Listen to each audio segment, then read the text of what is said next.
You're watching the most exciting game you will ever see on your TV set. Telstar by Coleco with 3 different games. Telstar Tennis with digital scoring, variable speeds. Telstar Hockey. Each player controls a goalie plus a forward on the other side. Oops, a goal. And Telstar Singles Handball, a game you play yourself. Telstar Handball, Tennis, Hockey. All 3 at an exciting low price. For great family fun, hitch your TV to a Telstar. Your tinkering is becoming tedious, Mrs. Fletcher. It's just part of the creative process. What is it that disturbs you, the disorder? You could say that, yes. The beauty of the binary system is that everything is reducible to zeros or ones. It either is or it isn't. Clean, precise, exact. Words that hardly apply to human behavior, wouldn't you say? I mean, gray areas such as feelings, emotions, irrationality. Eventually, we'll codify all of it. Computers that not only think, but feel? The future. Tell me the truth. Won't that be far more preferable than the chaos in which we now exist? I suppose it would. If control was what I lived for.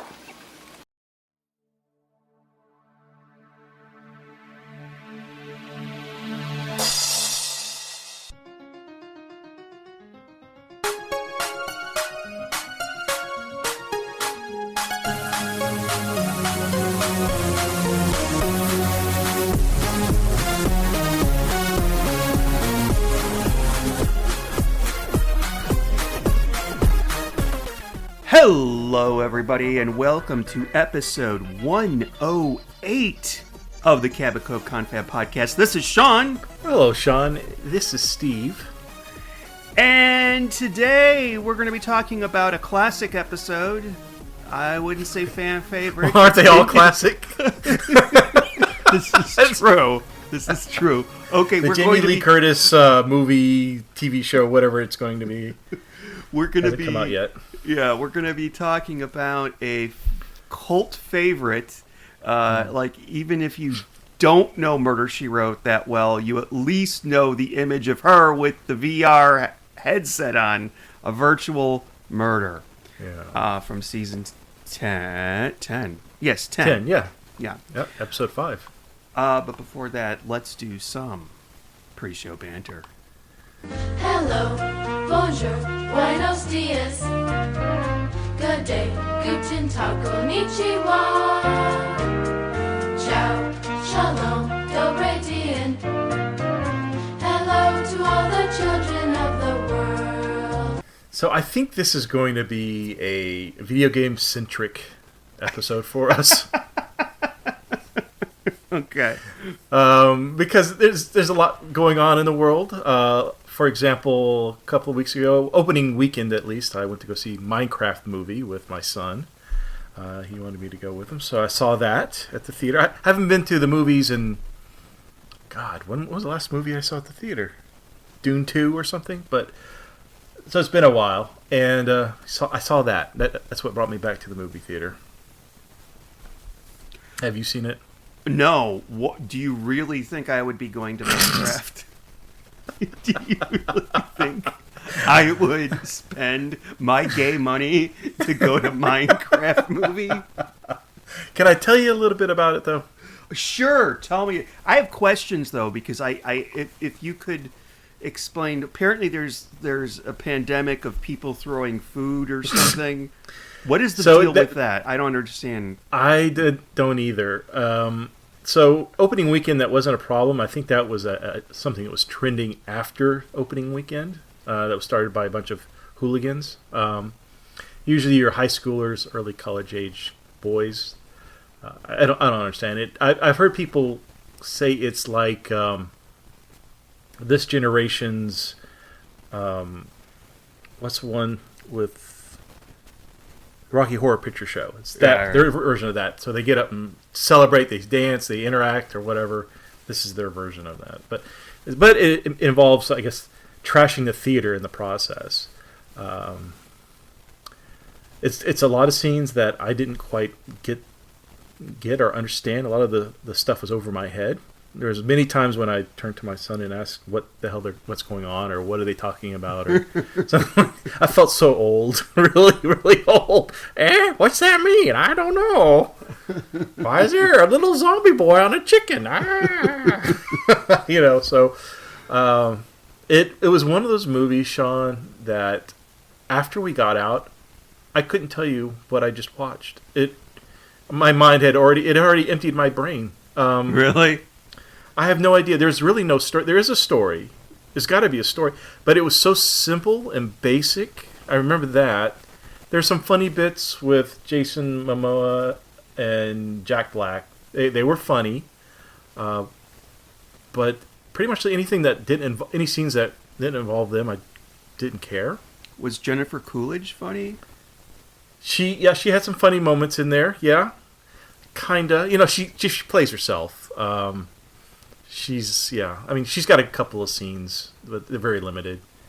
But when you watch it and you finish it, you're like, I have no idea what the story or what the plot was. Like, what was that about? That was one of those. I couldn't tell you. It just has no substance, at least to me. And I've heard that from other parents too. Like when they went to go see it, it's like I have no idea what just happened.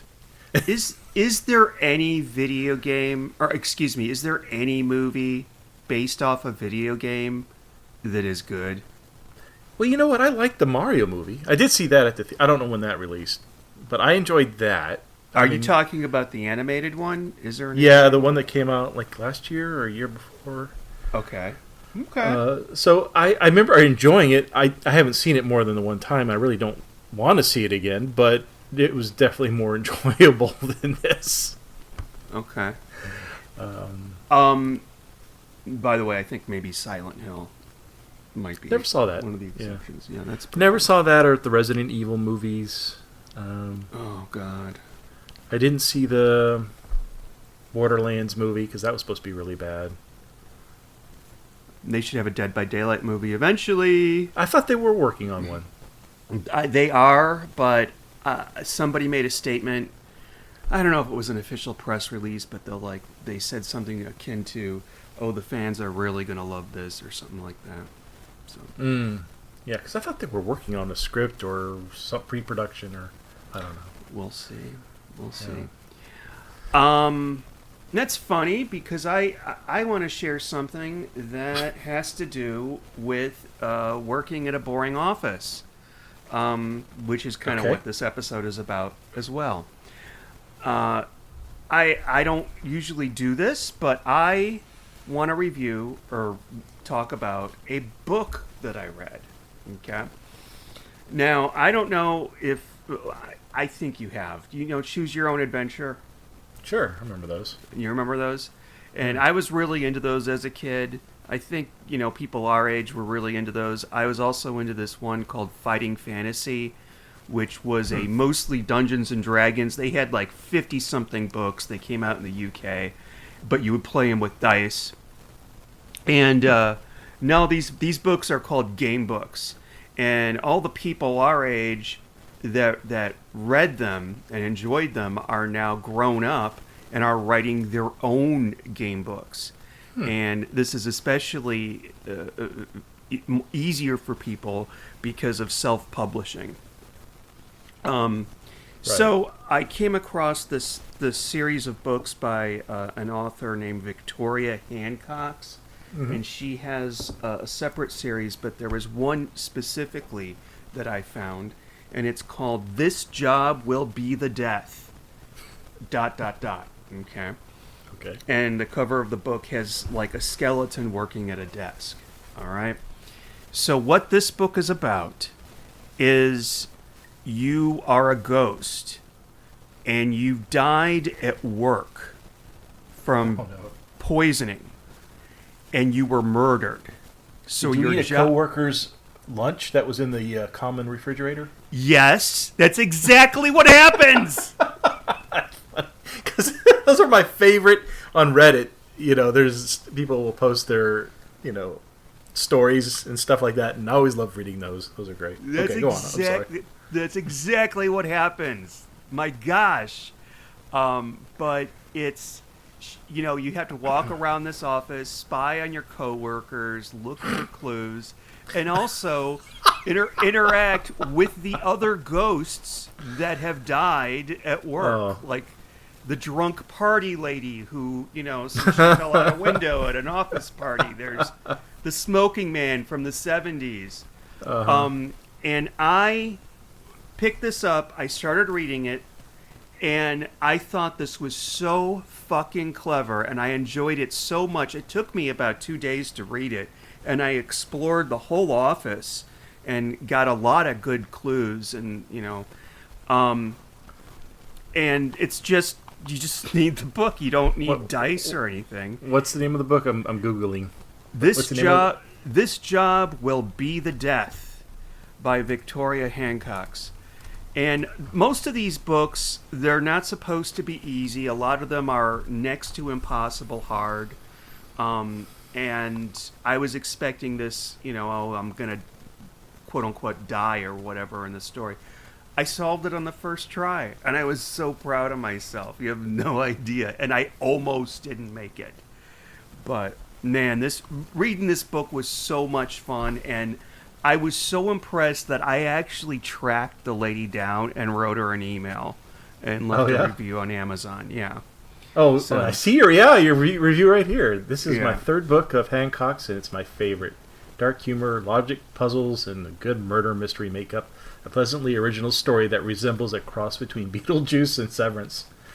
I really enjoy this, and I promise it wasn't because I made it to section 300 by the skin of my teeth with the purgatory points. I don't even know what the purgatory points are, but that sounds fun. Yeah. Yeah. Also, apparently we're being sued by Pinkfong. Say what?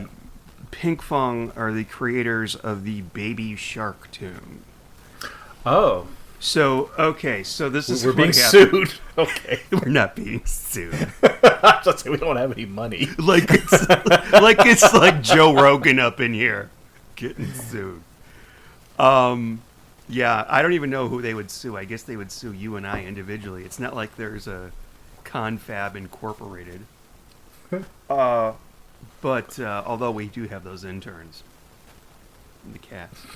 Yeah. So I got this email from Spotify that said one of your episodes apparently contains copyrighted music, or so it would be episode 93, in which we used the song Baby Shark.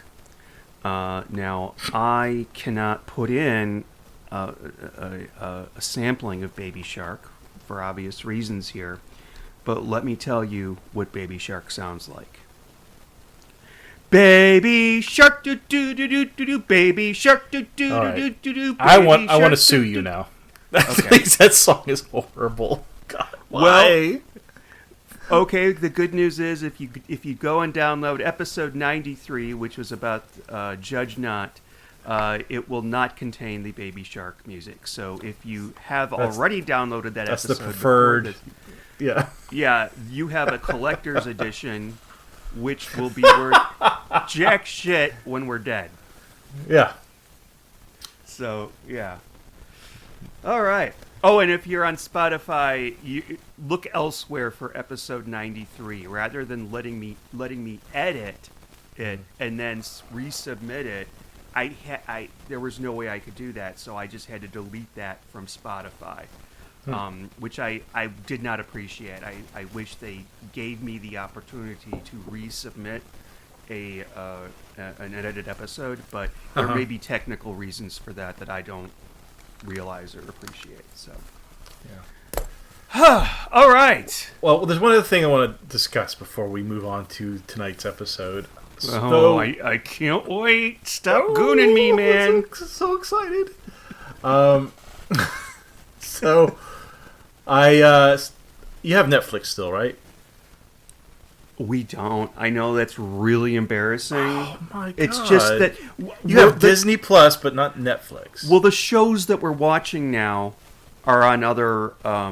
We were watching something on Max, Now we're watching something on.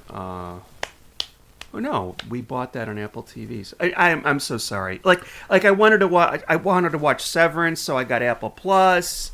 I always have Shudder. I always have Amazon Prime. Then there was something on Max that we wanted to watch. Then we want to watch RuPaul's Drag Race. Well, what the fuck? I just bought it off of Apple TV. So I'm getting ahead of myself. I'm so sorry. It's your story. How dare you? No, it's fine. So I picked up an episode of Black Mirror. I haven't watched Black Mirror in years. Like I stopped watching it like after the third season. I think they're up to like 7 now or something. Yes. And so there was a particular episode I wanted to watch because people were talking about it on the one of the forums I go to is Atari Age. I know you don't care. You're rolling your eyes because it sounds boring. But it's for people who are into classic video games and I stuff. wasn't rolling my eyes. Are you talking about the readers, maybe? Oh, maybe. But they discuss classic Atari systems, and one of my favorite systems is the Atari Jaguar. It came out in '92, I believe. Mm-hmm. Anyways, because in the background there was a poster for the Atari Jaguar, and people were freaking out, like, "Oh, this is so awesome!" So, okay, I'm going to see what this episode's about because it obviously takes place in the '90s with video games. Hence why I said earlier it's going to be a video game centric episode. So this particular episode it's called, what is it called? It was called Plaything, which is a sequel to the Bandersnatch episode. I don't know if you remember this one. Yes. Bandersnatch is the one where you play it's like a choose your own adventure. Yes. And you get options of what to do, and your character on TV will then run away or confront the father or whatever. It's really great if you can't have Apple TV. It doesn't work on the Apple TV for some reason. Oh, really? Yeah, but so yeah, do they have Black Mirror on Apple TV? Well, no. There's Apple Plus. There's Apple TV where you can buy shows piecemeal, but they don't let you buy Netflix stuff. That's a Netflix property. Oh, okay. So you can only get it through Netflix. So this episode stars, or one of the main characters is Peter Capaldi. And he plays an insane old man that commits murder. And he's trying to cover his tracks. But he's the older version, and there's a younger version. The younger version takes place in the 90s where this guy's a video games journalist. And he comes across this program that it's basically like rudimentary AI. And it's kind of like it's like little tiny little Tamagotchi or Pokemon characters, and they reproduce indefinitely as long as you keep taking care of them. Well, they become sentient, and so he, as a young man, he started caring for them. And anyways, suffice to say, someone threatens that, and he ends up killing that person because they were randomly killing characters in his game while he was away from his apartment. And so Peter Capaldi plays the older version, and it's great. He is such a wonderful actor. I just was going to recommend it to you, and if you need to see this. I didn't know about this, and I'm surprised that I didn't read anything about it on social media.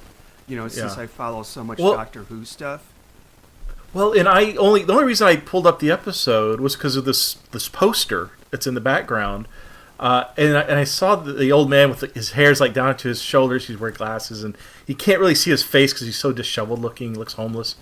And I'm like, I recognize that face. And then as soon as he spoke, I'm like, it's the Doctor. It's Peter Capaldi. And I was so excited. Man, it really made a good episode just to see him again and playing kind of an insane person. It was great.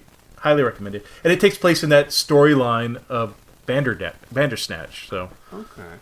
I thought those you see returning characters from that episode. It's really fun. Okay, I thought you were going to say it was interactive like Bandersnatch, but still, I want to see it. Yeah. Anyways, all right. Okay, I'm done. We can move on to a virtual murder now if you want. Yeah, we can talk about murder mysteries. And video games, I guess. Really bad video games. Yeah. Well, actually, there was something I wanted to ask you. You did buy a virtual reality set, right? Yeah, you know what? Yeah, I thought about this. We should talk about this. So one time I was over at Steve's house, everybody, and he had... Was I here? Were you there? Yeah. I'm kidding. Go on. And You snuck in. and Steve brought out what is it technically? It's not a meta. What was it called? It was the VR set for the PlayStation 4. Oh, okay. So yeah, that's right. I'm so sorry. It was a VR. Okay, PlayStation 4. So you put this thing on me, and I'm fucking blown away. And I loved it. I'm like, I gotta play some games on this. I mean, this was like 5 years ago, wasn't it? It was a long time ago. Yeah, and I remember you had played Resident Evil 4 on it. Oh, yeah. And that's great. And so I became obsessed. I did all this research, and I eventually ended up going with the Meta. I don't know what it was called. I think it was the Oculus. Anyway, it Oculus was Rift. Yeah. I think so. It was the first version of that. Obviously, you don't play it anymore.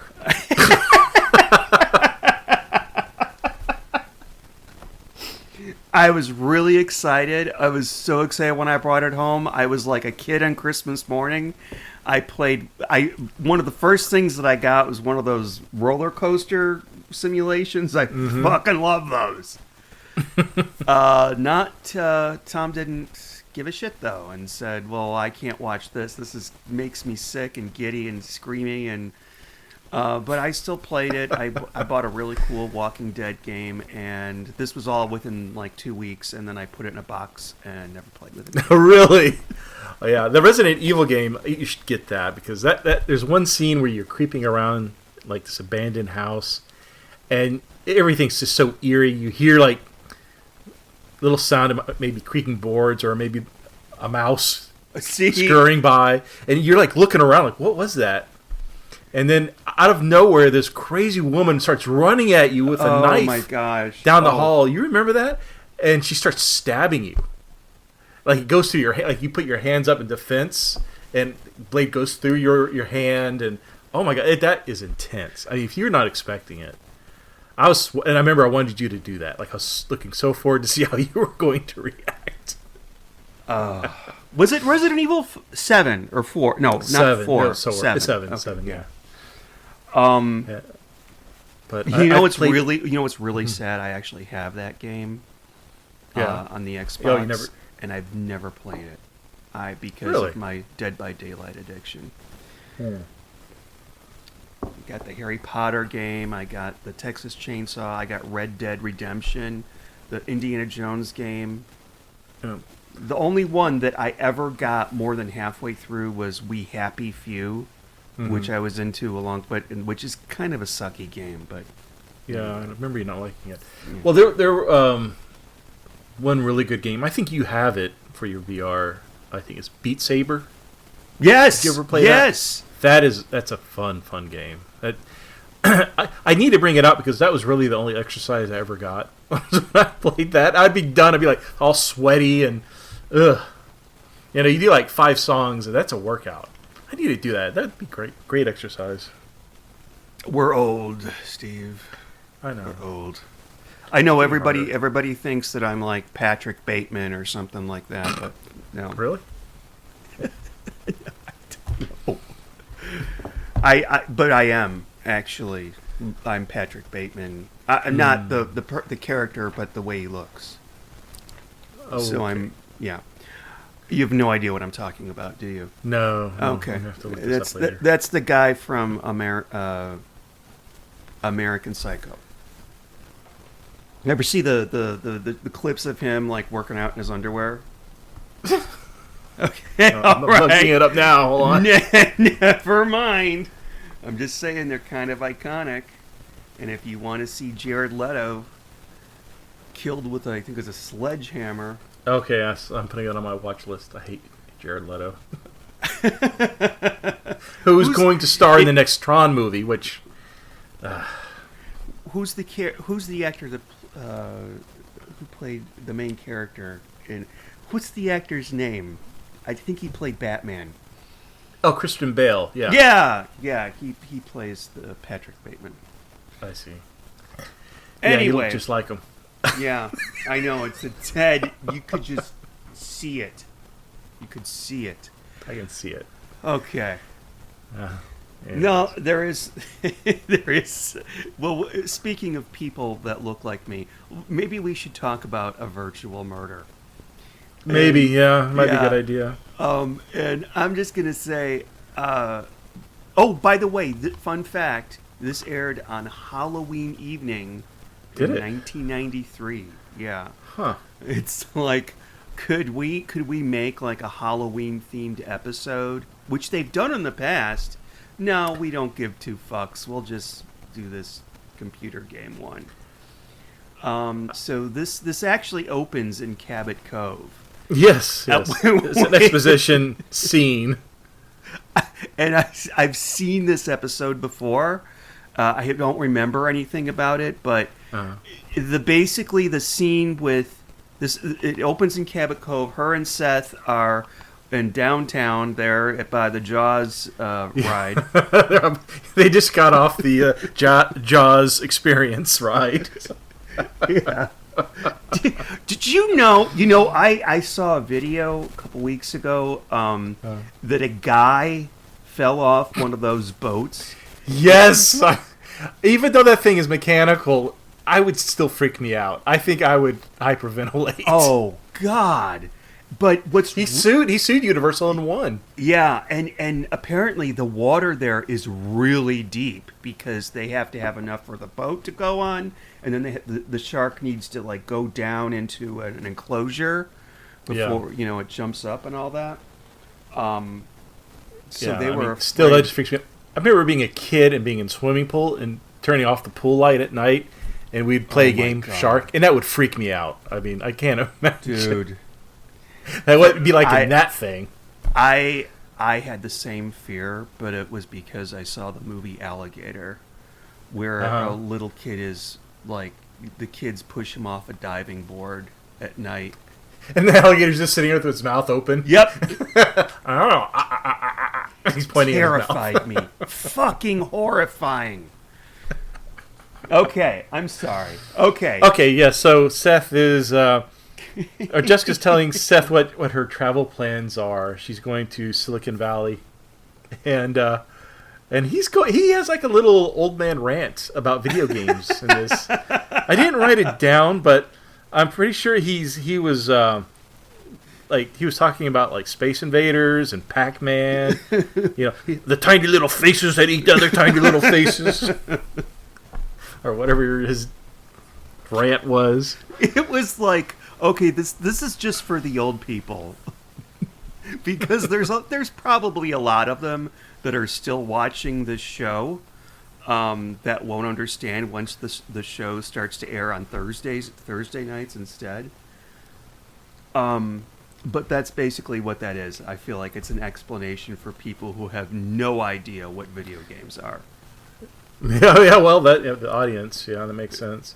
Well, so I guess we should back up a little because Jessica has been hired to write the video game script for what's the name of it? It's a Killing at Hastings Rock. There you go. Yeah. So she's written the script for the video game, this VR video game, and that's why she's going. I guess they're getting ready to launch it or do some kind of promotional thing with it. Well, these clowns I don't know if this is like a startup company, but the software company, I don't remember the name. I didn't write down the name of the company, but it's like a really unmemorable generic name. I wrote it down somewhere. What was the name of it? Shoot. I don't know.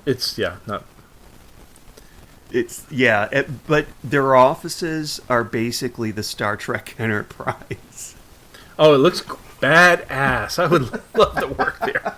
They got the little sliding glass doors to the offices, and it makes a little swish sound when they open. Not exactly like Star Trek, but they still make a little sound, which I'm sure they had to add in post. Why is this in there? This was never a thing. And I like that their version of VR, one, like you said earlier, the listeners probably remember seeing Jessica with the little head or the goggles, which are so tiny. Like the things that we have now are much like 3 times bigger than that, probably 4 times bigger. But, yeah. But they have to go in these special enclosed booths. I'm like, who's buying this? I mean, I had a problem having to buy a PlayStation 4 and the VR headset. I mean, that was like what. PS4 was like $400. The VR headset was another $300. So I was bitching about that. I can't imagine having to buy a booth and having that installed in my home. Yeah, So these people, they're launching the game in like 24 or 48 hours. I can't remember. Something like that. Yeah. But this is important. Note that, put a pin in that, and they want Jessica to come and try out the game, I think, for quality check. 24 hours. Yes. Is she really qualified for this? Like, there's Silicon Valley. I'm sure there's like thousands of individuals that would be way more qualified than Jessica. And like the homeless guy that sits in the garbage can outside has probably got more experience in this than Jessica. Exactly. I mean, Jessica just found out that the computer can be a phone. That would be Lines of Excellence. Lines of Excellence. Was that the name of it? Yeah. I don't remember. Where she takes a computer class and yeah. But we need to talk about the game itself. Sure. Well, first, before we do that, did you know there are 2 Seinfeld alumni in this episode? Really? Mm-hmm. You didn't recognize them? No. So I have to look at the characters' names in Seinfeld, but the short guy, the guy of smaller stature, I can't think of his name. He's in the game. Oh, okay. He plays Mickey, which was Kramer's friend in Seinfeld. I remember that. Yes. And then the other guy, which I didn't even notice until I started looking through IMDb, but the guy who played Kramer's lawyer, what was his name? David Salt? David Salt in Murder, She Wrote, but he played, what was his character's name in Seinfeld? It was like a Johnny Cochran type. Right. Yeah. I forgot. Why can't I think of his name? The character's name. Anyways. That's him? Jackie Childs. He played Jackie Childs, the lawyer. He was Kramer's lawyer. Anyways, he plays one of the police officers. No, I'm sorry. He plays the other guy who works at the company. The guy who you think is the killer. He also has been going to the other company to kind of jump ship. David. That's him? Okay. Yeah. Wow. Yeah, I could see that. Yeah, without the glasses, I didn't recognize him at all. No, I wouldn't recognize him either. I would have to see him with the glasses on. But let's talk. I'm sorry, you said you wanted to talk about the game, but I wanted to bring up about the actor who's the short guy, or I don't know what to call them without being offensive. Little people. Little person. You don't say midget. I know I just said good it. Job. Well, it's not like certain other words where it's like, but from what I understand, I mean, it may have changed 5 minutes ago. I believe it's little people. And is that what Disney calls them in Snow White? I can't remember. No, don't. Rachel Zegler kind of had her way with that movie. Anyways. Okay. So yeah, let's talk about this virtual reality game. And by the way, folks, we're gonna tear the shit out of this episode, in case you didn't notice. But if you want to have a really good time, in far less time than it would take you to listen to this episode, you can go to YouTube and look up "Pushing Up Roses" and her episode on this. So, yeah, because she's into classic video games as well as murder mysteries. Yeah. But look, we got to talk about this VR game, and I need to ask you: is this what they really looked like in 1993? No. I don't even think the technology existed to make it look like that. I think there was VR, but it was very like political, polygonal. What's the word I'm looking for? Like it was very angular shapes. I think I know, like Minecraft, kind of, or worse than Minecraft. Well, like a ball would have like eight side, like flat shaded sides, and I mean, I guess there was some stuff out there. Like the Jaguar had a VR set that was coming out in '90, around that time, but it was very basic stuff. I mean, like human, like skin tone and all that would not have been a real thing. I don't think. Huh. Okay. Could be wrong. But because I don't really know if I played this game if I would really like it. It looks so incredibly bad, but I'm looking at that with 2025 eyes.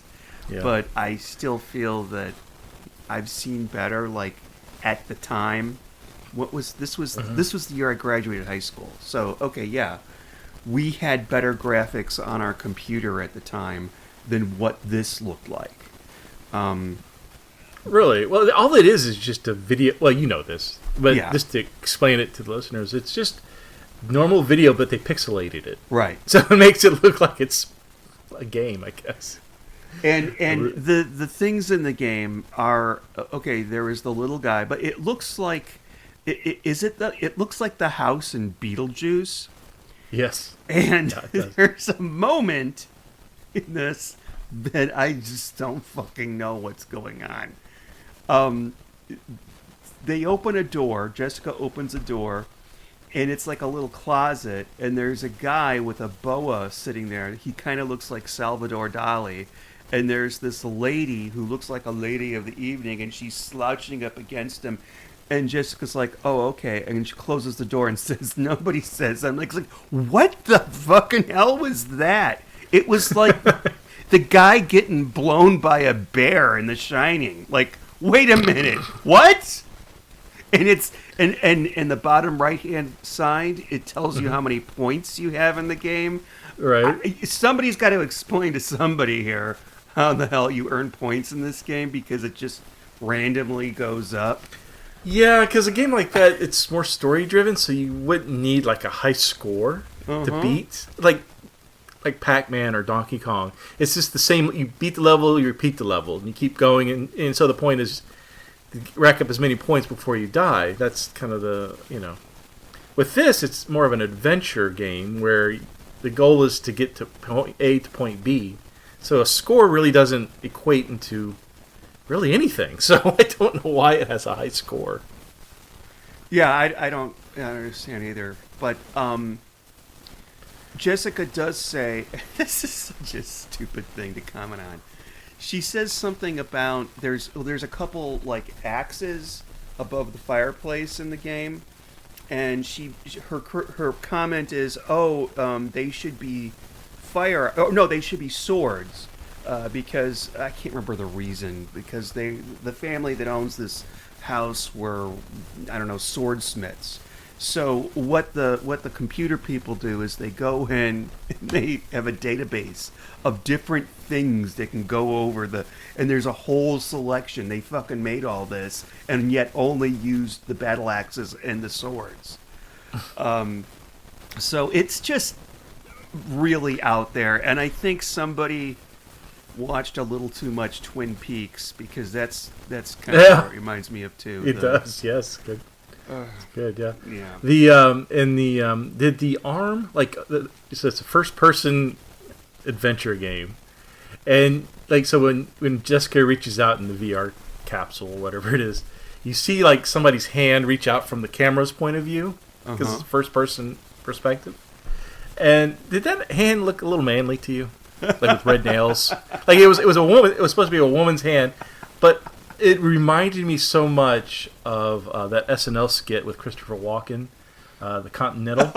You remember that? Wait, where are you going? Would you like some champagne? You know? And there's like one. He did that skit a couple of times. Wasn't there one where he basically dropped some pills into the champagne? I think so. Yes.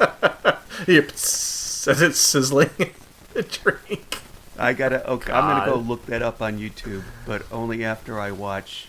What the fuck was I supposed to watch that you told me about? Are you talking about the Black Mirror episode? Oh, Black Mirror. Yeah, that's right. You got to. But you don't have Netflix. Just a couple clicks of a button and I got it. No one needs to know. You know what I mean? Oh, okay. No one needs to know. You know. My mom. And, Go ahead. I'm sorry. No, please. Yeah, I just, sometimes I just, get things. You know what I mean? No one needs to know what's streaming, where it's coming from. Matey. Are ye a pirate? I'm sorry that my Robert De Niro came across as a pirate. I was just like, no one needs to know. You know what I mean? No one needs to know. It's what my mom would do. She would buy movies or rent movies off of Amazon digitally. And Your dad wouldn't be the wiser. And my dad would get... My dad... What? Say again? I said your dad wasn't the wiser. Yeah, of what she was up to. No, because when packages would come to the house, he'd get really mad. God damn it, Sharon, you're spending so... And it's like, you know what? She can afford it. I know she can afford it. Leave her alone. But she was spending all this money on digital, streaming shit. And he's watching it. He doesn't know. He just thinks it's Netflix. It's like part of Prime, yeah. It's just Netflix. Well, you apparently have the same problem because your partner was getting upset with you ordering so much off of Amazon because you would get packages. Didn't you tell me you would I forgot how you would hide it because he would get mad at you every time a new box showed up in the front door. Originally, it was I would have it delivered to my office. That's what it was. Then I started working for this. Then I started working for the state, and that wasn't really a good idea because the state sucks. So I had it delivered to they have Amazon lockers. Right. They're outside 7-Elevens sometimes or gas stations. They're in Whole Foods. And I would just go and pick them up in the locker. I felt like a criminal, but it's funny. I recently I got checked about that problem. You got another package? What is it this time? I'm like, it's the Blue Chew. Come on, why do you need to know this? Another day, another package. That's one that I hear a lot. Yeah. And the thing is that let's pretend that I ordered a toothbrush, hair gel. Yeah, I'm not buying it at Walmart. I'm buying it. Yeah. Yeah. The specific brands that I know I want. But the one that I will be seen opening is the one that has the 4K Blu-ray of whatever that no one cares about, but all this other stuff. Of the Smurfs complete series box set. Yeah. I'll tell you. All right. The G.I. Joe impendium of... That's another great thing. Yeah, You no idea how much money I've spent on video games that not only do I not play, but that are existing without any awareness whatsoever of my partner, who doesn't know that. Anyway, all right. Let's see, listens. Okay, I guess we should get back to Murder, She Wrote. Yeah. All right. Thank you, everybody, for being our couples counselor. Thank you, readers. So let's go over the characters that are in this episode. First and foremost, we have Hercules, Kevin Sorbo. Hercules.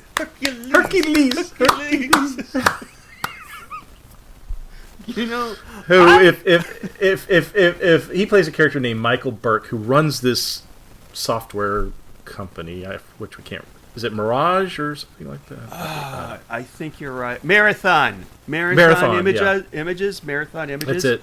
Yeah. He's like turning on all the women in the office. By the way, they all want to sleep with him. Just saying. I mean, could you blame them, sir? I mean, objectively, the man is very, very good looking. Kevin Sorbo, he only did commercials. Uh-huh. Yeah, young Kevin Sorbo, which he's not even that young in the first place. But yeah, he did. This was one of his like first couple television gigs.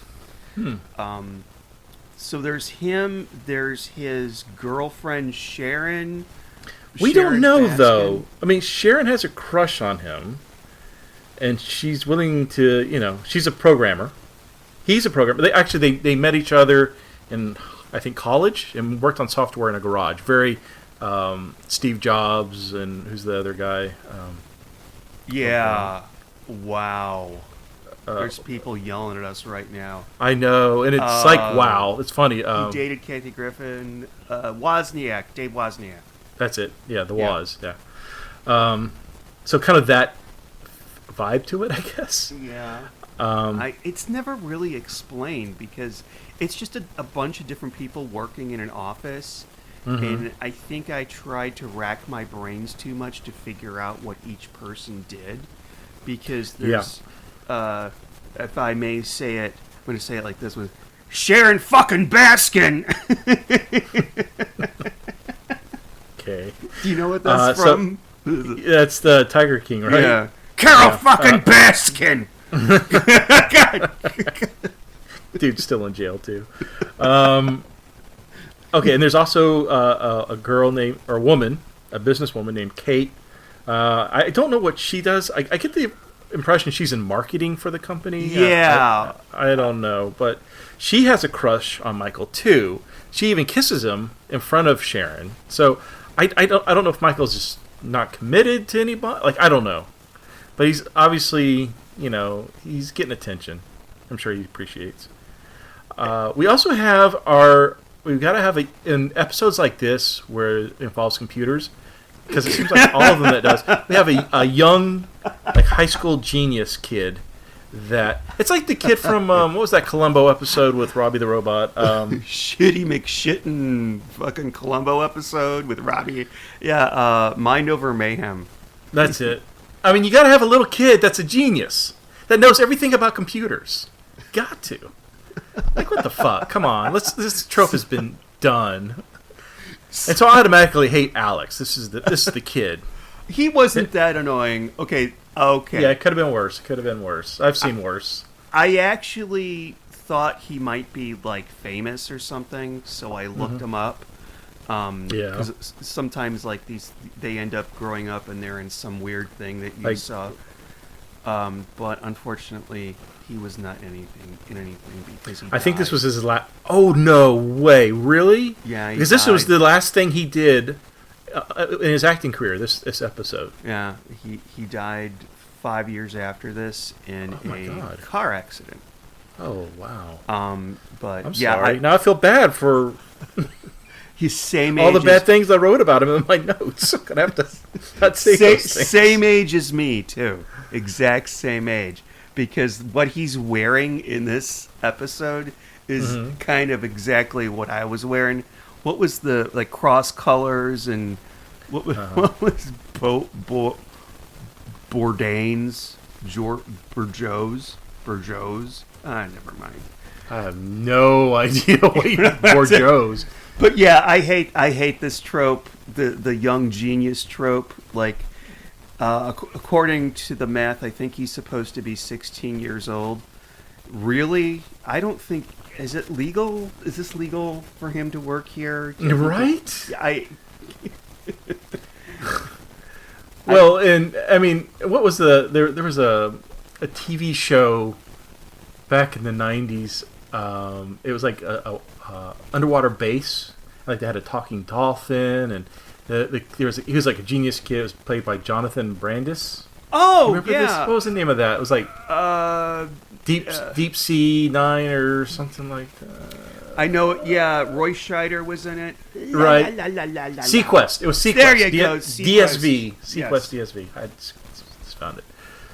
Like, I stopped watching that show, not specifically because of Jonathan Brandis, but because of the genius kid trope. Like Wesley Crusher from Next Generation. Like, I couldn't stand Wesley Crusher either. The whole, like, I'm young, but I'm like so smart that everybody else is like stupid in the room. Speaking of Wesley Crusher, the one thing this actor was in that I do know about was a movie called Toy Soldiers from the 90s that had Sean Astin and Will Wheaton in it. Do you remember this at all? Are you talking about the kid who plays Alex? Yeah. Really? Yeah. No. Do you remember I know of the movie. I've never watched it. It was one of those movies that just the girls would go see because there's cute guys in it. I never saw it either. I know. Or like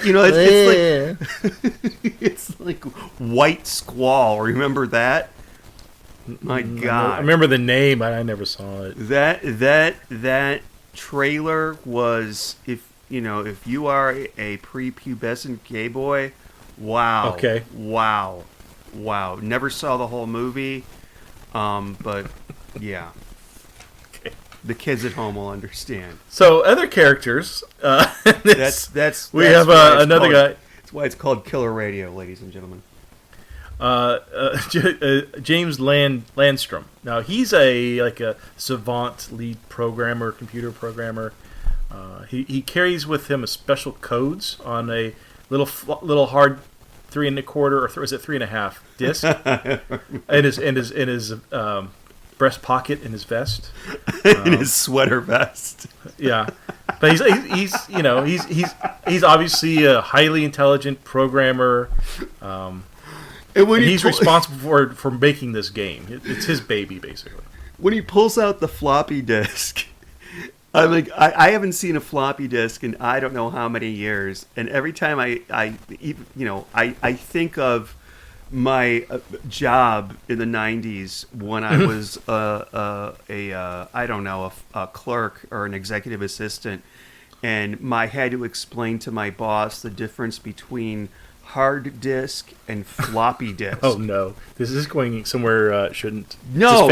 Story. He thought that a floppy disk was the big 5-inch, plastic. You know what I'm talking about? Yeah, it was like the big. Yeah, it was bendable. Right. That Right, is that's a a floppy floppy. disk, but the disk that what's his name James has in this, It's a that's hard a disk. floppy disk as well. I thought that was called a hard disk. No, the hard disk was what was on your hard drive in your computer. Are you sure? Yeah, I'm those Googling this. both are called floppy. Oh gosh, I should have like Stephen Googling music. Why did I just call you Peter? I don't know. Who do I know named Peter that I would call you that? Anyway, Gerbose. That's what it was called, Gerbose. Anyways, so the other character just worth mentioning, I think, is the Seinfeld lawyer guy. His name is David Salt. I'm not sure what he is, but he seems to be an investor or a partner in the company, I guess. It is I not. guess? It is not clear at all what these people do. I don't know.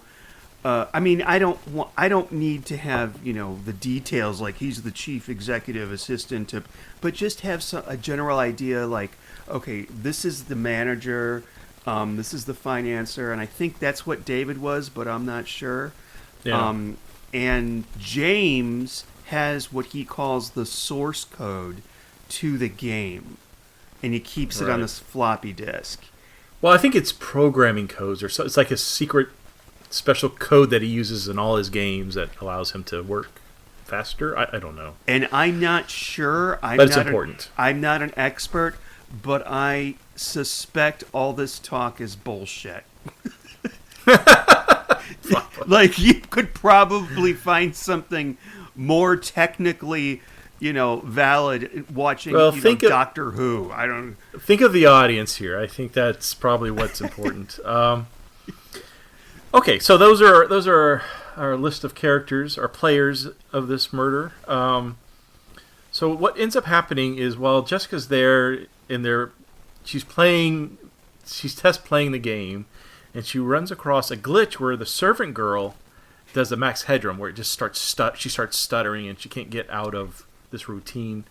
So now they're freaking out because they've got this big thing tomorrow or whatever that's going to have press and journalists, and they're going to show off this new technology that's going to skyrocket the company into billions and billions of dollars. And I hope they all go down because they just found this glitch now. It's at the very beginning of the game too. Jessica has only been playing for 20 seconds, and she runs into this. Okay. Anyways, so these people are so Jonathan's like, well, we don't have time to fix this. This will, we could fix it now, but it'll cause a cascade, which for the uninitiated like myself, they explained it is that this may fix this one thing, but it'll affect other routines within the program down the line. This is true. So it may cause 20 other issues if we fix this one thing. But that's interesting. That's absolutely a true statement. That happens in coding. Dead by Daylight all the time. Yeah, jeez. They fix one thing and they break something else in the process. But yet they have a problem with this, but they don't have a problem with just changing the axes on the wall above the fireplace to swords. Right, easy or peasy. Stuff like that. I don't understand. Whatever. I can't apply logic to this. So Jessica comes up with even though she's not computer literate, she comes up with the fix. She's just going to write the maid out of the program or out of the storyline or something like that. So you'd think that would have the same issue, but the problem is now she's got the clues that are associated with the waitress or the servant girl need to be assigned to the other characters within the story. So she says she'll rewrite the program. We do also learn during this that one, she's going to do that for free, which is to the great relief of David Salt, because they are out of money. They have no money, even though they're celebrating that day with champagne and caviar. They are out of money. Like, could you just celebrate with I don't know, Coca-Cola and some rich crackers and peanut butter. And when she tells him, "Oh, that'll be for free, Mr. Salt," does he say thank you? He reacts like he's very happy about it. I can't remember if he says thank you. No. Well, at the end of the episode, when she literally saves his life, he never says thank you. He just walks away without saying anything. He's like, God, I got out of that. Yeah. I actually did kill the guy. Somehow or another, I got away with it. Get out of town before they figure it out. Okay, so she offers to fix it, and we get to see her use her laptop again. Yay! Oh yeah, yeah. We get to see the Jessica Fletcher laptop. That should be a character. Looks like Columbo had dog. Jessica has laptop. It's the kind of laptop that your dad would have and wouldn't throw it away because it might be worth something. It might be now. Have you seen the original Apple computers? Oh my God, nuts! Like an Apple IIc or IIe. Yeah, that's what we had. You had to have the Apple monitor and the Apple all that, or those glowing ones that looked really cool. Talking about the ones with the clear cases, the monitor cases. Macintosh. Yeah. Okay. So while that's going on, there's another guy, and this is really confusing. When we're introduced to him, it's David and James are in this guy's office, and James says something akin to, "Oh, you changed your name, blah blah blah blah, legal change name or whatever," and he's talking to this character that we know as John Crowley.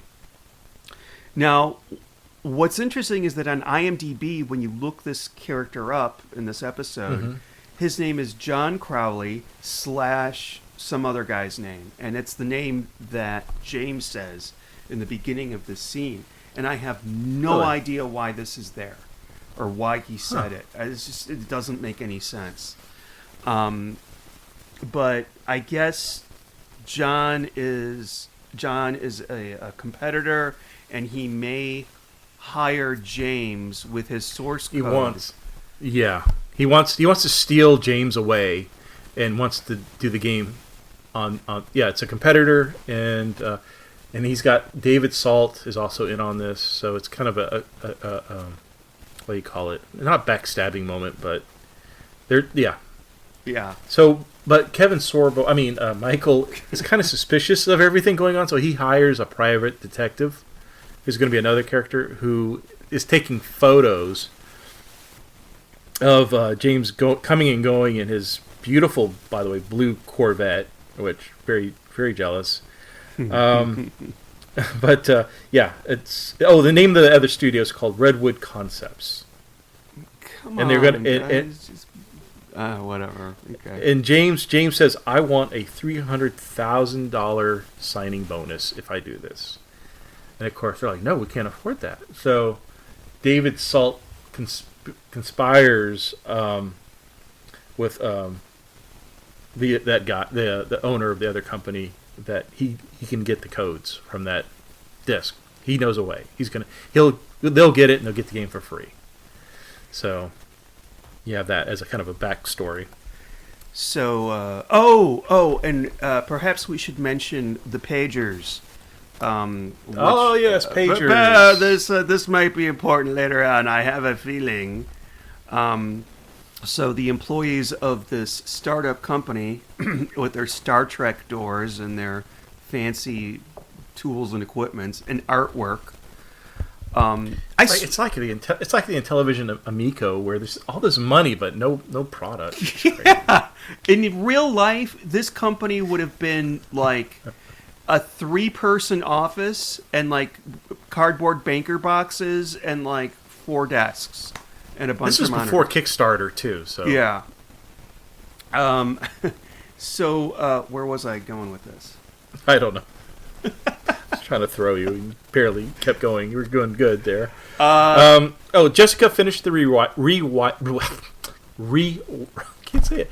Jessica finished the rewrite of the script for the video game. Drunk? I say. I can't say that. It's funny.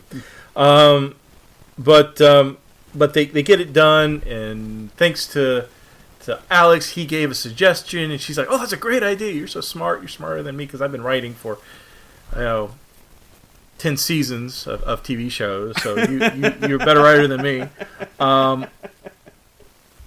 But they're in a hurry. They had got to implement these changes, right, because of the thing tomorrow.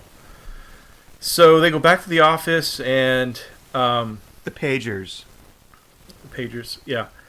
They all. What were you going to say about the? I'm sorry. Go ahead. Keep on going. Well, so Michael's upset because James, the Landstrom, the programmer, is gone because he's at the meeting at the other company. He's like, where the fuck is he? So he goes into his office and he starts digging through it. He finds like a little gun in his desk drawer, picks it up, bad move, puts it back down, and he's looking for that disc because he wants to get programming done. If you watch YouTube, you can go and find out, top 10 things you should do when you move to Silicon Valley. One of them is always be armed at the office. Yeah, seriously. Those tech companies, even back then, had a lot of security, like key cards and shit. Yeah, who was he going? Where was he going to use that gun? He didn't take it with him. It wasn't like he took it with him to his little meeting. That was I don't know why he would keep a gun in his desk at an office that would be under heavy security. And whatever. Maybe he's a gun nut. Maybe he's one of those, big. No, if he was a gun nut, he'd have a bigger gun than that. Yeah, you're kind of agree. And it looks like the gun that you could light a cigarette with. And he'd put it up on the wall, but that's not very California. That's here. Yeah. Well, anyway, so James isn't happy when he finds Michael rummaging through his desk, but yeah, he goes to Jessica, the programmer. And he doesn't like Jessica too much. They don't get along at all because she enjoys life. She embellishes his life.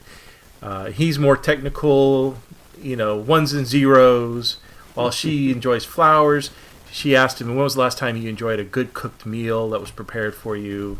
Oh, no, I'm sorry, that was Doctor Who. Talking to the Cybermen. But anyways, they don't get along. They are two different characters on the same coin. Who are you talking about? Oh, in the Peter Davidson episode Earthshock. No, I'm talking about in the Murder, She Wrote episode of Virtual Murder. Which characters? So the James, the programmer, the guy with the floppy disk. He doesn't get along with Jessica because she enjoys life and the colors of I guess emotions and stuff, and he's like, no, I just like ones and zeros. I don't, the rest of that stuff is trash. And this is supposed to be a lead up to something later on that I totally don't understand. But keep on. Yeah.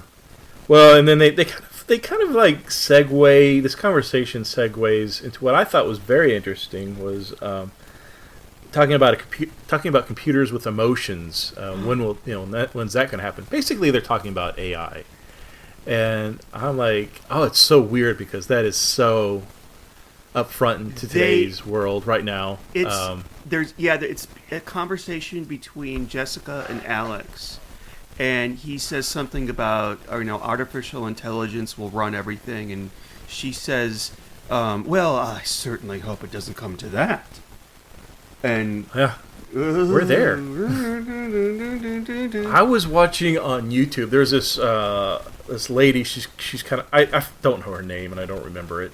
But I was sitting in front of the TV looking for something interesting. And anyway, she's into technology and she's in kind of the private sector and works in Silicon Valley, and she's talking about where AI is going to be this year in 2026 and 2027, and in her opinion, this is her talking to her other people within the industry, her, what do you call it, not that she works with them, but other people that are kind of in the same field of advanced AI technology and whatever comes with that. And she's saying, like, in 2025, into 2025, we're going to see things where it's going to start replacing a lot of human jobs. And I'm already seeing it in my business. There are a lot of things that are starting to move towards automation, which used to require kind of a human touch. Yep. And that's gone. I don't see need it. that anymore. I have it in my job. And she said something about, like, in 2026 and by 2027, we're going to see robots automated with AI. You're going to start seeing robots out in public that are able to interact with. And I swear to God, about 2 days ago, when I saw that YouTube video was probably a couple of weeks ago, but 2 days ago, I saw that there's a company getting ready to release these automated robots that you can purchase, and it'll interact with you, like life size. And they're going to be extremely expensive. But life size, like the size, like human-sized robots. They have arms and legs and a head, a torso. They are human-shaped, and they're able to. And they're getting ready to sell these things. But I see videos of stuff like that on YouTube all the time. Like, not to be funny, but the sex doll. This isn't a YouTube. No, doll. this is a company that's getting ready to release it. I totally believe it's valid and all that, but I just think that stuff is just for the extremely rich, like, Japanese businessmen, or like the sex dolls that you see, or going on SpaceX, or not SpaceX, Blue Ocean or Ocean Blue, whatever it's called. Where the one that billionaires can go into space and spend 4 minutes and scream like children. Sure, yeah. William Shatner, Katy Perry, they go up into space, but the rest of us think it's gonna happen. No, yeah. Oh, I don't know, man. I haven't thought about that ocean. What did you say? Ocean blue. Ocean blue or blue, something like The- that. I'm the- so sick of hearing about it. God. I haven't thought about it in a long time, and it's one of my fears. I will never go in one of those things again. Anyway, okay. Again? When was the last time you went on one? We went on a cruise, and we got into like one of those like fucking, like it's like a submarine or like a glass bottom boat. And That's different. Yeah, that. What was the name of the one that went to the Titanic? You mean that situation? I don't know what you're talking about. It was like 5 years ago. There was a big business that would do. They wanted to bring people down to the Titanic in these tiny subs, and it imploded. Yeah, this is what we're talking about. This is the foundation of the conversation. I thought that's. Oh no, I'm talking about the Katy Perry thing. But go on, yeah. Go ahead. I was talking about that. Got it. Okay, go on. I'm sorry. Maybe I thought it was called Ocean Blue, but Ocean Blue is something else that I don't know. Anyway, yeah, after thinking about how those people died, I will never go in another submersible thing again. Oh fuck no. No. I just, there's a term for it, thalassophobia or something like that. Onomatopoeia. That's a lot of lopa. Oompa loompa. Okay. Sorry. Well, he can't go underwater. He got thalassophobia. That's And not only that, they used a game controller to control the sub.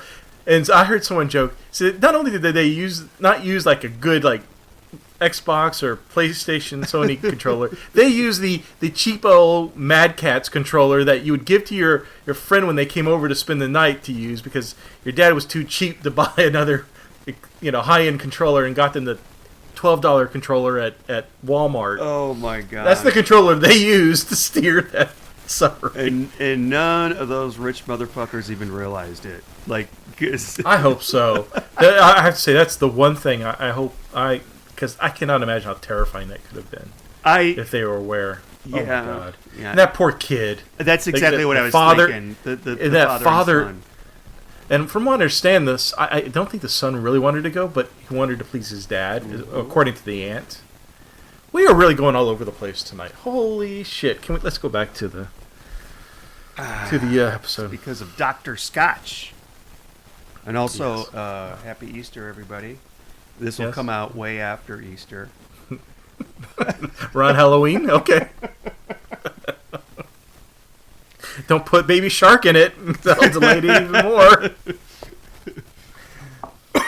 Pardon me. Pardon me. All right. Okay. Did we So get to the murder yet? Or are we just no the murder? So hold on, no. So Jessica goes back into VR to back into the game to bug test it, and this is where you see where she asks them to change the swords into sabers. And I'm like, you think anybody's gonna care? Like I would have if I was working for Michael and I was at the keyboard typing whatever code in. I'd be like, is this really necessary? Yeah. I mean, like, could you drop everything right now and just do all this code to change these to swords? I'd be like, bitch, please, you ain't telling me what to do. Seriously. Like, no one's gonna notice. You, I mean, would you have noticed? Lady, you write your books. I'll do the programming. Stay in your lane. Yeah, that was a really bitch move. So there's this one hallway, which is very Twin Peaks, where there's a bunch of doors on either side of the hallway. And it's like, what, 14 doors? It's like Scooby-Doo. They're across from each other in this narrow hallway. And she picks the one door that's locked. We got to have that. There's a locked door. And she's like, why is this door locked? And it's like, oh, well, that's just another bug, but we won't worry about that right now. That they can't fix. And she's like, no. If you leave it, people will think that it means something that it doesn't. It will, which is actually true. That's how I would feel about a locked door that I can't open. How do you get in there? Yeah. Oh no, absolutely. There's a game. I don't know if you've ever played it. It's on the Nintendo 64 called GoldenEye. Oh, that's And- famous, that game. I've never played it, though. Yeah, there's a scene. It pretty much follows the script of the film, and there's this one scene in the movie where you have to jump off this, this, not a bridge. What was it? It was like a dam. Like he has to bungee jump off a dam to get away from the Russians. So that level's in the game, right? On the other side of the dam, where there's the lake, there's an island. And people who noticed, I guess, I never noticed, but people noticed that with like a gun with a scope, you could zoom in and you could see that there was detail put in on that island. And a lot of people wondered, well, what's on that island? And there's no way to get to it. And so that has dominated people's imaginations of what's over there. So it's just like the locked door. You put it in there, people are going to be curious, and they're going to spend years and years and years trying to figure it out. Yeah. Yeah, and this came out in '93. If it came out, GoldenEye probably came out around the same time. GoldenEye, like the game. Yeah. There's still Reddit posts about this shit today. Mhm. Yeah. I think they figured it out. I think somebody was able to get outside of the boundaries of the game and go over there. And it turns out it's nothing over there, but still, just interesting. This game, however, haunting at Hastings, Captain Hastings, you're an idiot. Oh, I don't know. I can't remember what the name of the game. Gotta go back to my Murder at Hastings Point. a killing at Hastings Rock. A killing at Hastings Rock. This game, Yeah. however, no one's going to be caring about anytime soon No, never saw it. because it basically involves walking through. It basically involves one of those dreams from Twin Peaks. They may as well have the music playing. You got the you know. You got a room with a sexual room with a snake. You've got a little person in it. You've got. Thank God he wasn't speaking backwards, though. I know. Well, nobody was speaking. But Okay, I don't even know. Okay, so this is now finally the day of the presentation. You know, the press is here. They're whining and dining them. Cannot imagine what that must have cost. And we have the president of the competitor Redwood Concepts is there. You know, being a spy basically. And this is when Michael confronts James about, where were you yesterday? We were ready to start programming. Where the fuck were you? Now he knows because he's talked to this PI guy that he hired. Anyways, so we get to a point in the story where they take everybody in, the press into the main office, and they're gonna assign them into the pod so they can experience the game. And that's when Alex opens up one of the doors, and there's James's body. He's dead. He's wearing the goggles. He's got the gloves on. It looks like maybe he was doing, virtual sex, and the heart rate got a little high. I don't know. That would have been my guess. yeah, I'm just gonna say With the snake, with the python. I'm not sure at the end of the day why he was in there doing that. But I know Supposedly testing, but I honestly think he was having virtual sex. I know we usually reserve our opinions until the end of the episode. Okay. But, Dr. Scotch and all that. I'm just going to say this was probably the only moment of interest in a story, if you want to call it a story, of people that would be on the cover of a book about people I don't care about. Yeah, right. When he's dead, it's like, oh, that's great. That's nice. No, they're not assholes or anything, but it's just, Oh, he is. He is. He's a smug asshole. But everybody else is just so interchangeable and so boring. I don't know what their jobs are. I think maybe Alex stands out because he's the quirky kid, but there's other stuff like they make him go home with Jessica while she does the rewrites. Why does he have to do that? That's ridiculous. And I'm it could boring, it's okay, but then I couldn't even map it out in my head what was going on with them trying to steal James from Marathon, yeah, Marathon or whatever the name of the company was. Can we go back to the sex thing with what James was probably doing? Okay. The scene in my mind and what he was doing was in. Did you ever see the movie with Pierce Bronson called The Lawnmower Man? Oh God.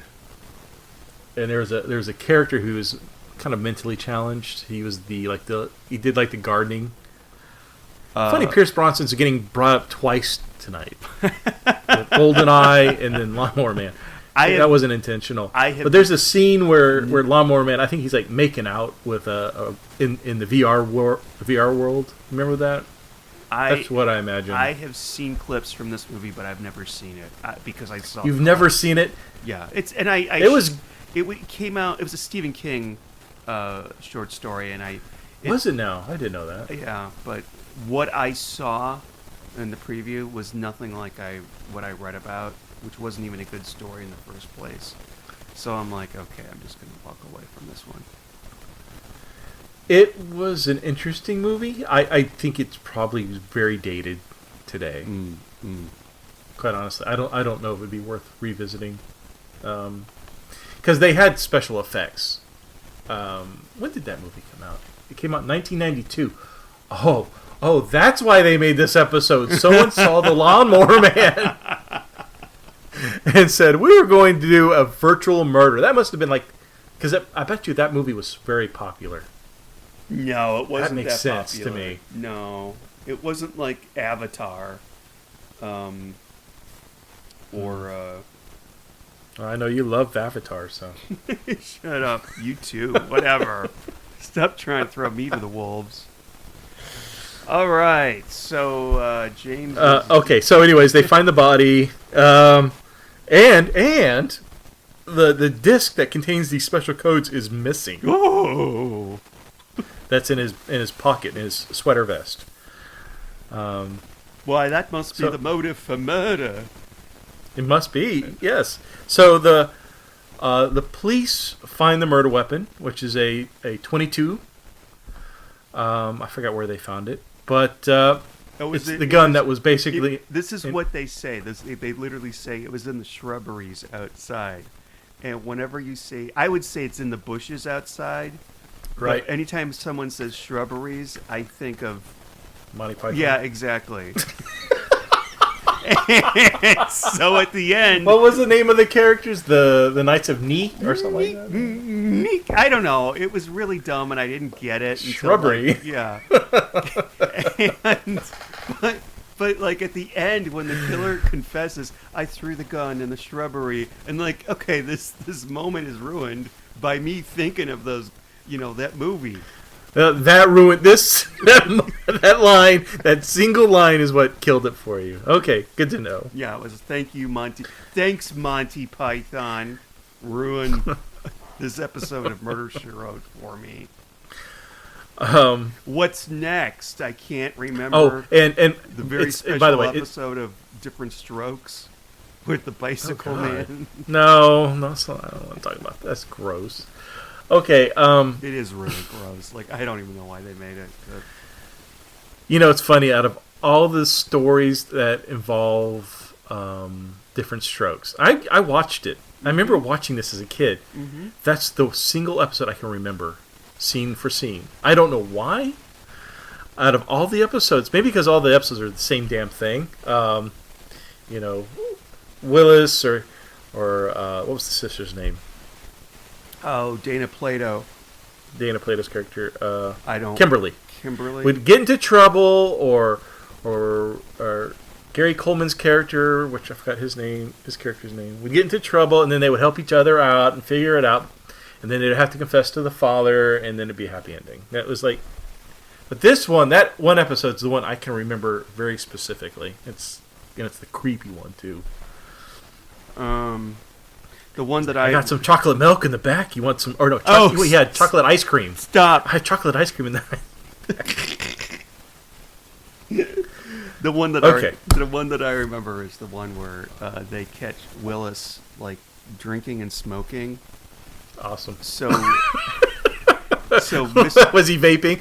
what was the guy's name? Mr. Drum. Did they get? I was about to make a Dana Plato joke. Okay, I'm dropping it. Yep. Okay, never mind. No, I'm pretty sure the statute of limitations is expired on. It's not going to be too soon. They're like, okay, so Willis is going to be smoking pot and drinking, and this is what we're writing in the script on that. And Dana Plato's like, no, look, you got it wrong. This is how we change it. I'm sorry. See that landed horribly. So okay, no, it's fine. I'm sure there's readers. She was very adorable. She's a beautiful girl, woman, whatever. Yeah. I had a crush on her when I was a kid, so like I said. But yeah, there's one where Willis drinks and smokes too much and he gets sick, and so to punish him, Mr. Drummond, the dad, whatever, he's like, well, I don't have. It's okay if you want to drink or smoke. Here, come on, let's have some drinks right now. Basically, he gets Willis really drunk and sick, Hell no. so he'll never want to drink again. And I don't think that's how you do it. I really don't think that's a good idea. No. Yeah. Because I remember the first time I really got drunk, I was probably in middle school. Wow, Jesus. And my parents had a liquor cabinet back then when people had liquor cabinets.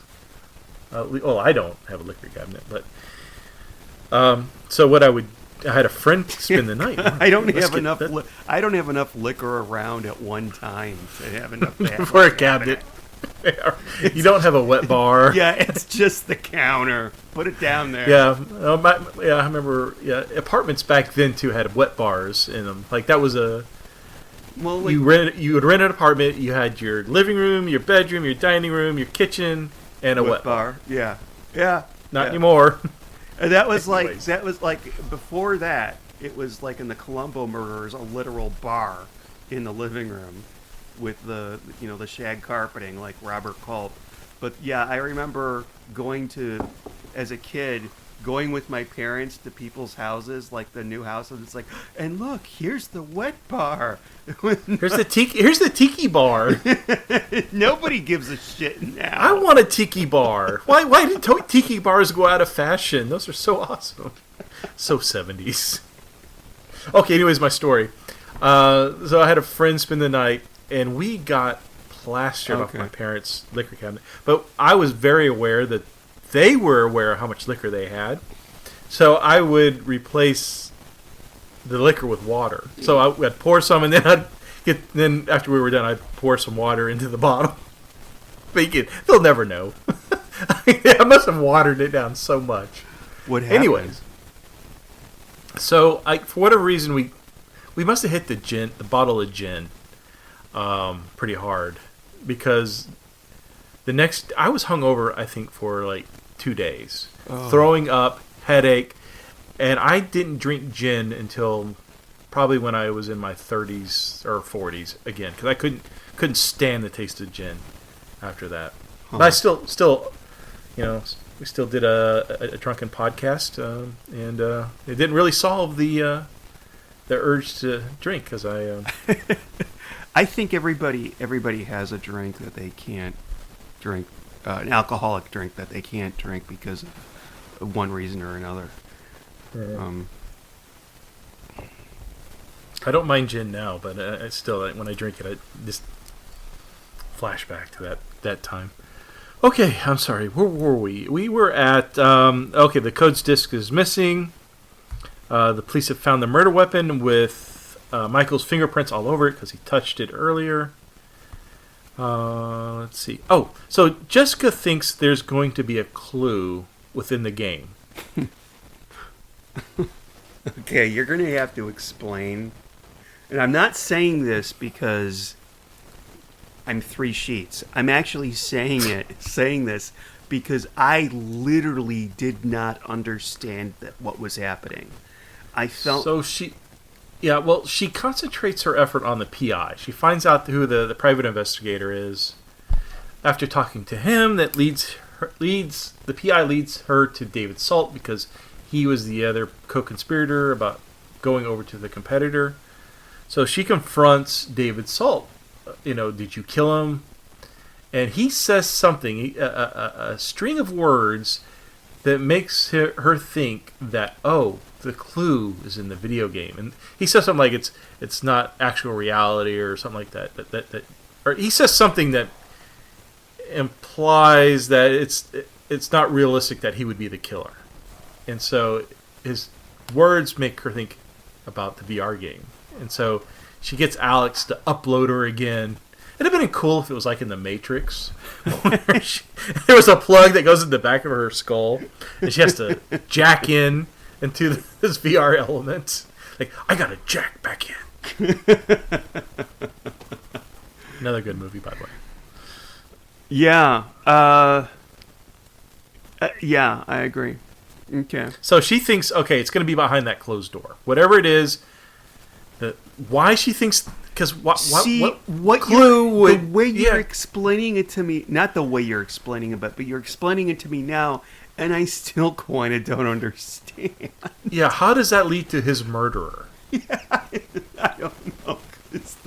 But that's going to have the clue. The clue is behind that locked door, right? And what we see is... I guess it's good enough at the time for them to put it in the little preview trailer at the beginning. Tonight on Murder, She Wrote clip. But it's hideous. He says something... I should have written it down. Yeah, no, I did. I wrote the riddle. I wrote it down. Yeah.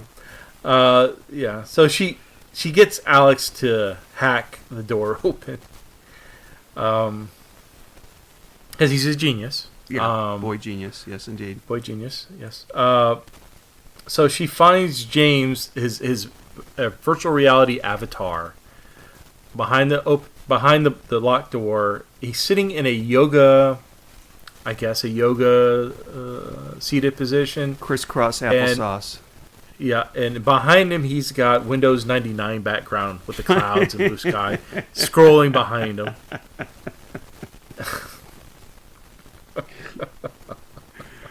And he gives her a riddle.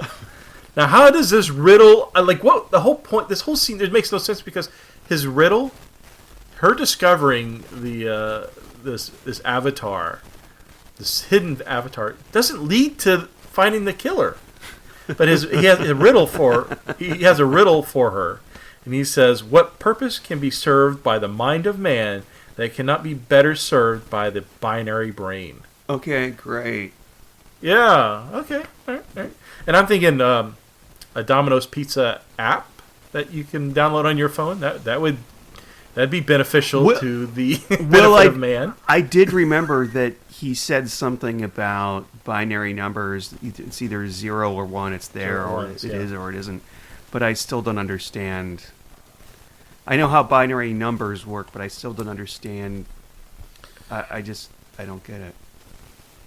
Yeah. So, they don't know the clue. They don't know. Alex and Jessica have no clue what the fuck's going on. So, how they jump to the next conclusion is that Alex comes up with a verbiage salad of a code that will set a trap for the killer. Okay. And so Jessica calls somebody and relays this, and I forgot what she says. Like, have you ever danced with the devil in the pale moonlight or something? I don't understand this. Who is she calling? And why did she call the specific? Unless you think this is the killer, why would you give this person the special thing that Alex came up with to kind of trap them? But anyway, so they set this trap, and ends up it's Sharon, the girl that who had the early years with Michael in the garage programming, Tetris, and she's the one because the code means that there's a virus that's going to release in 24 hours if you don't input this thing, but she can do it because she's got the disc. She's been hiding the disc this whole time, and it turns out the reason she has the disc, or why she killed James Lindstrom, is is because she loves Michael so much that anybody that would get in his way, like James was doing, because he was going to go to another competitor, that she wanted to kill them so that Michael could be successful and, marry her, have kids, and live happily ever after. I guess that's putting a lot of I don't know. But she killed to protect Michael, and that was the reason. All right, I got to point out a couple things, some of which I just saw right now, having on the television. But I want to talk about Jessica's hotel room. Did you notice? It's the same hotel room that we see in most episodes that she goes to. Yeah, I'm sorry. Go ahead. There's the scene where she's talking to the private investigator, and there's like he starts off at the window, and to his left, it's like there's a little tiny corridor that's really narrow, and there's some dog decorations on the floor, like little mini wooden dogs. So I you did not can't notice walk that way. And I'm like, what in the holy fuck? Where'd they get this set from? They've used it before. I know I've seen this set before when she goes and she stays in hotels. It's a hotel set. It's almost like Jessica's standard, and it's a really dated but really big hotel room. Yeah, and I feel like I've seen it in Colombo too. I feel like this is obviously on a lot in Universal somewhere. Yeah. But anyway, all right. Yeah. Any other thoughts before we move on to the review section of tonight's episode? I really love the idea of moving on.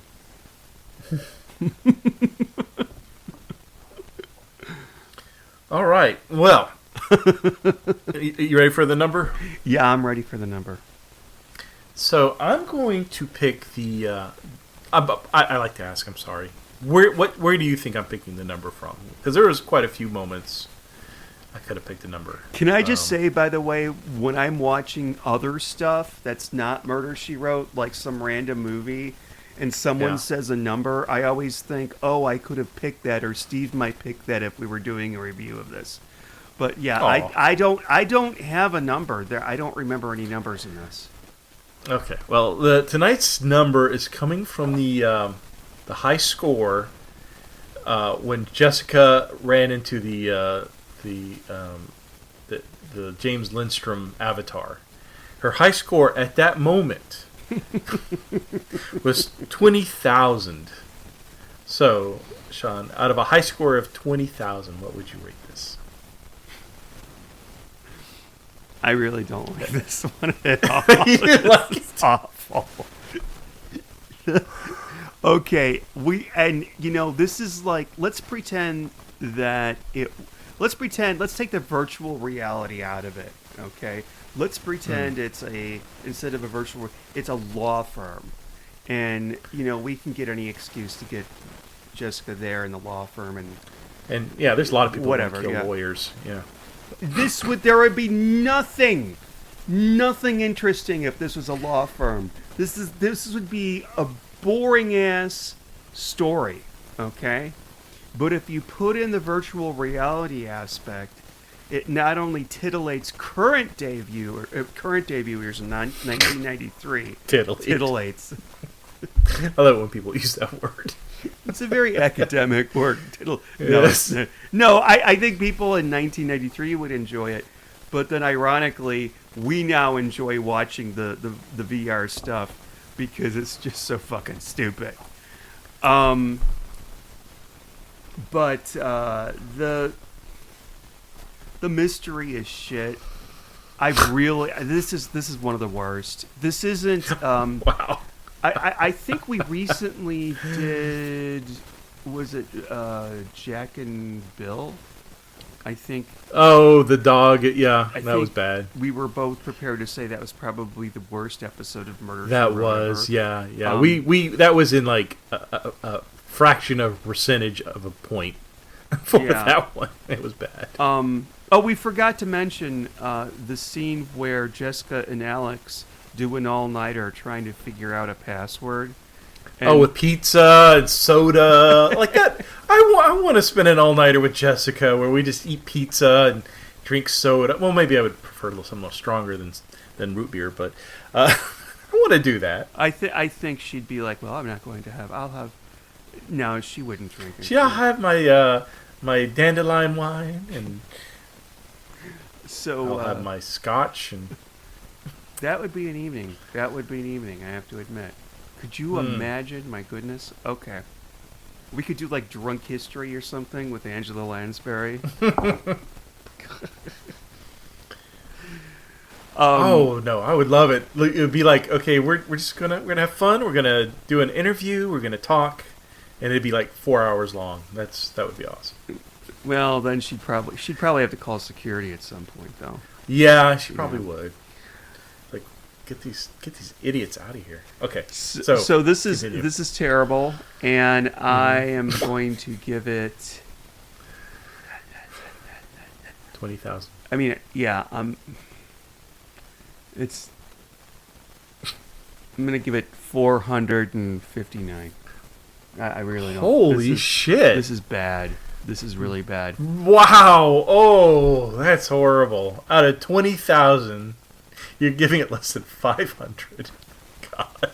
This is a horrible mystery. It's horrible storytelling. Okay. It's everything you don't want to do if you're trying to write a 45-minute television episode. Yeah.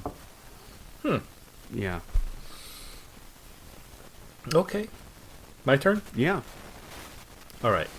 I think your expectations for a season 10 episode is a little too high. I think you should lower your expectations for what you're going to get at this point in the series. I agree it's not a perfect episode. The mystery makes no sense.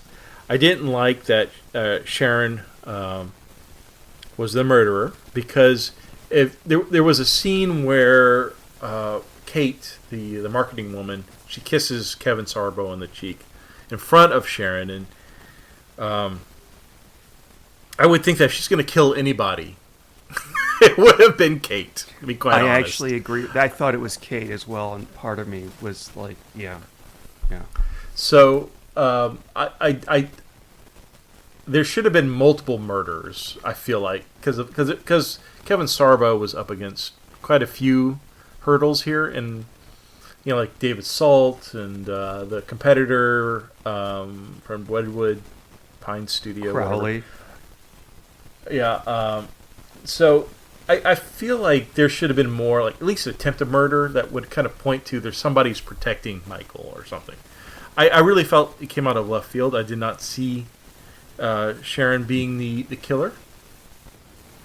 What else? So yeah, I was a little surprised by that. I felt like there could have been, I don't know, could have been written a little bit better. I agree with you on that. Let's see what else. I hated the idea of the boy genius. That my least favorite. As you know, I hate children in movies and my entertainment. I have voiced it many times about in the first Jurassic Park movie with the little boy on the electric fence. I wish he would have been fried to death. Because I hated that. I do not like Jurassic Park for those kids. Oh no! It's a great movie, okay. But because of those kids, I cannot stand Jurassic. I cannot. When I see them on the screen, I just want to turn it off. Even the kitchen scene. I wanted them to be eaten by the velociraptors so badly. I was rooting for them. I'm very sad. I was rooting for the dinosaurs to open the door and eat the sugar-induced ice cream coma kids. This is awful. This is heresy in the temple because I freaking worship that movie. I know you love that movie, but it would have been a much better film without the little stupid kids. The new movie that were computer geniuses, by the way. Anyways, didn't like Alex. Wait. There's something interesting. You say that. She says in the movie, this is a Linux system, right? Mm-hmm. Is it Linux? Right. And apparently in this episode, the actor who plays... Sharon? No, oh man, it's, I think it's Kevin Sorbo. She said that, the Pushing Up Roses said that he looks like the guy that founded Linux. Okay. I don't know. I guess so. All right, I don't know. All right, moving on. Moving on. I did like. I'll tell you what I liked. I liked it was a little bit of a sci-fi flair to it, which I really enjoyed. I wish they would have leaned a little more heavily into it, but I understand that, again, understanding who the audience was, that probably would have been over their head and like, oh, am I watching Star Trek now, Missy? What's going on? I'm confused. Is this the Star Wars? But I did enjoy it. It's funny. I enjoy sometimes when when the Murder, She Wrote episodes kind of expand a little bit outside of their boundaries. And I feel like this is one of those episodes. We get to see a little bit about what they thought of what the future would be. I thought that was entertaining, and it made me chuckle about what they thought VR was or was going to be. And I thought it was very apt that they talked about AI, especially today. Watching it today, I think it makes it very very interesting just to hear what people were thinking back then, back in the 90s, early 90s. So I enjoyed it primarily. And I have seen this episode, Pushing Up Roses made me watch it 3 or 4 years ago, whenever she did her release. Because I wanted to see she was making fun of Jessica wearing the goggles looking like Geordie LaForge from Next Generation. So I wanted to see it, like what is going on here. So I popped in my DVD and then watched it. And then this is my second viewing, and I found the time went by relatively quickly. Time did not drag. I enjoyed this, despite the fact that the murder of Murder, She Wrote was really lame. By the way, another negative, I'm sorry, is that we never get the answer to the riddle that Landstrom Landstorm gives. Yeah, so he has that exactly. That's just what I don't understand. Why have it? So that whole scene where they're spending time, her and Alex, trying to break the code and find the door, and then break the code to break in the door to get the password, which was a 5-minute part of the episode. That was all useless. They didn't go anywhere. If you didn't have that scene, the same thing would have happened. So, yeah, I like what. At least give me. Did Jessica figure out the riddle at the end? No. Did it help in any way in solving the murder? No, I don't understand. Yeah, help me. I was like, maybe you could explain it. But yeah. But it's a fun episode to me. I enjoyed watching it again.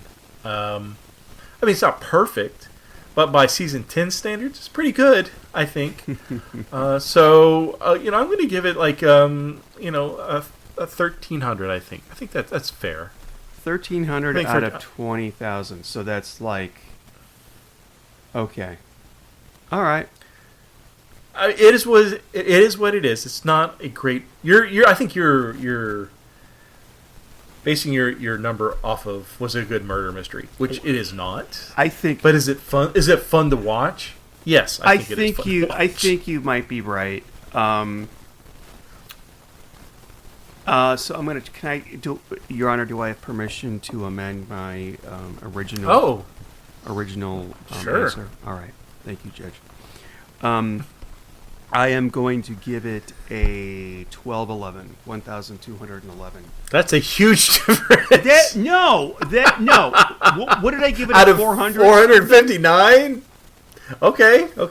I mean, come on. Okay. Is it in my top 20 Murder, She Wrote episodes? No. But I think if you watch it, you'll have a good time.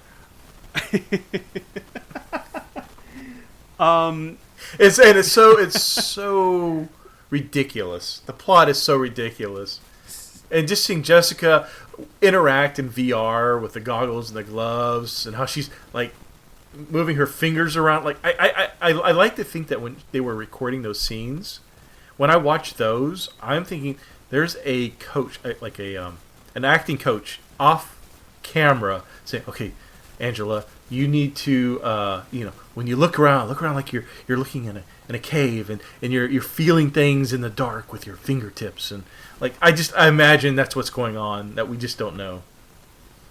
Well, yeah. I don't know. Because her acting is superb in VR.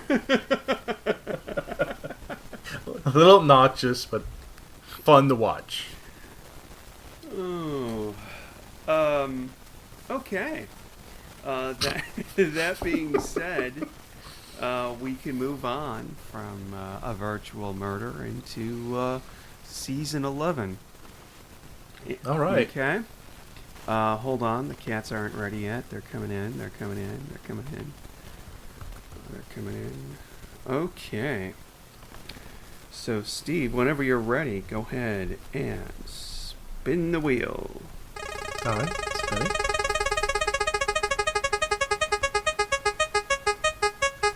All right.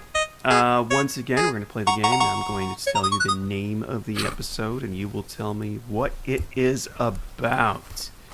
Okay. So here we are. Season 11. It's called Twice Dead. I feel like I've seen this one. Twice Dead. So I think it's going to be about somebody who was murdered, but they really weren't murdered. It was a setup to disappear, but they were betrayed and ended up being murdered after all. And that's all I can think of. I can't think of. Are you for real, or did you just cheat? No, that's got to be what it is. I didn't cheat. That's I don't. kind of it. Yeah. The world believes that Jessica's scientist friend took his own life, but she knows that he really faked his death. When he actually does die at the hands of a killer, she works to set the record straight. Huh. Let's see if I can find this one. I have no idea how you were able to... I mean, from the title, come on. Oh, wait, yeah, that's true. It's just... Yeah. Man. Outside of that, I can't think of anything else. I'm pulling it up now. We barely missed Film Flam, which I've never seen, but I've always been curious Sounds about. interesting. Well, for a season 11, you never know. Let's see, who's in this? We have... Oh, wait. Why don't we sign off for the folks? All right, everybody. We'll be back to talk about Twice Dead as soon as I get to edit this episode. Or that episode. All right, so say goodnight. See you Steve. next year. Good night. Right, Good night, Steve. Good night, everybody.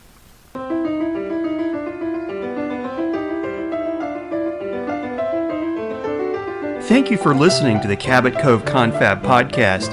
If you've enjoyed it, please leave us a favorable review on Apple Podcasts. Also, feel free to reach out to us on X or Blue Sky at Cabot Cove Confab, or email us at cabotcoveconfab@gmail.com.